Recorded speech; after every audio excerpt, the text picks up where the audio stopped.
You're invited to enjoy a fun evening with family, all to support young musicians at Shawnee Heights. Ryan Masato is here. He's one of the music instructors out at Shawnee Heights. Welcome to you. Thank you for having me. You were not given like the side eye to Jeremy over that forecast at all. Like I was saying, I saw a little hole in that forecast saying that there might not be rain, so we're going to keep our fingers crossed. Fingers are crossed. Yeah. And you know what's a little rain when you're talking fall fun, because that's what you planned, an outdoor event for fun. What do you have going on? So yeah, on this Friday and Saturday, October 24th and 25th, we will be out at Shively Farms doing our Haunted Corn Maze fundraiser.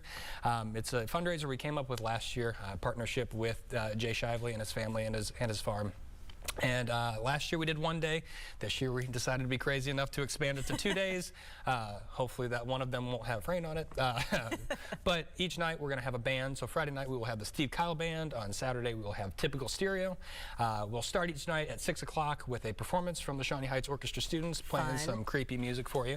And then we'll segue into the bands. And then once it gets a little bit darker, the corn maze on the Shively property will turn into a haunted corn maze. Ooh. So if you're bringing little kids, you actually do. You're kind of being a little bit aware of that. So families with young kids should maybe come what time? Because what are you going to do at that? We do a kid-friendly maze from 6 to 6:30, and that just means that there's no one in there scaring them. It will be a little, dim out, so bring a flashlight if you are maybe a little scared of the dark, but nothing jumping out at them for that half-hour time frame. So besides the corn maze, what else will people be able, and listening to music, what else will people be able to do throughout the evening? So all the stuff on the Shively property is going to be available with an asterisk. If it's too dark in that area, we'll make accommodations. But also we'll have 4 different food trucks out there, Pop and Squeeze, Unique Treats, Top City Cloche, and of the sort.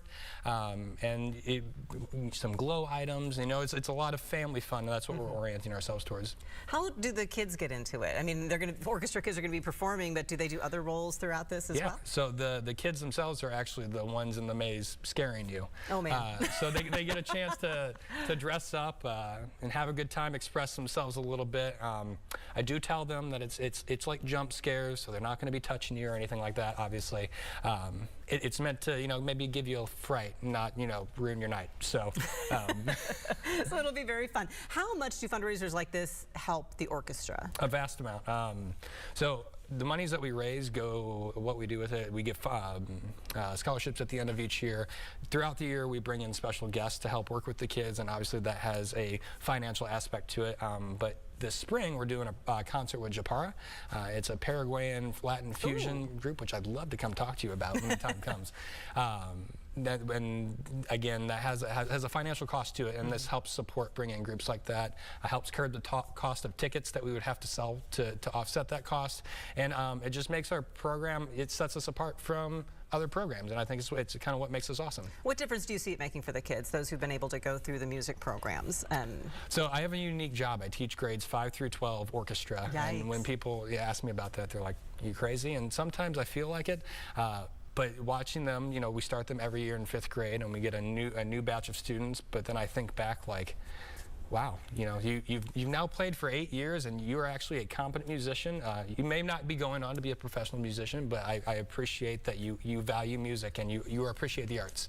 And that's really my goal as a teacher, is to teach students to appreciate what they do, take pride in it, and learn to love it. Yeah, and between you and Steve Kyle, they've got good examples for people with lifelong love of music. The QR code right there is how you can buy a ticket in advance. We're going to keep it up here for a few seconds, but if you miss it, I do have a direct link on WIBW.com as well. The Haunted Corn Maze, 6 to 9 o'clock Friday and Saturday at Shively Farms. They're on Croco Road as you get toward Barryton. $12 in advance, $15 at the gate. And remember, this all helps the aspiring musicians through Shawnee Heights. Ryan, appreciate you coming and telling us all about it. Thank you for coming as well. Don't go anywhere. We have First Alert at 4:30 coming your way in just a couple minutes. See you then.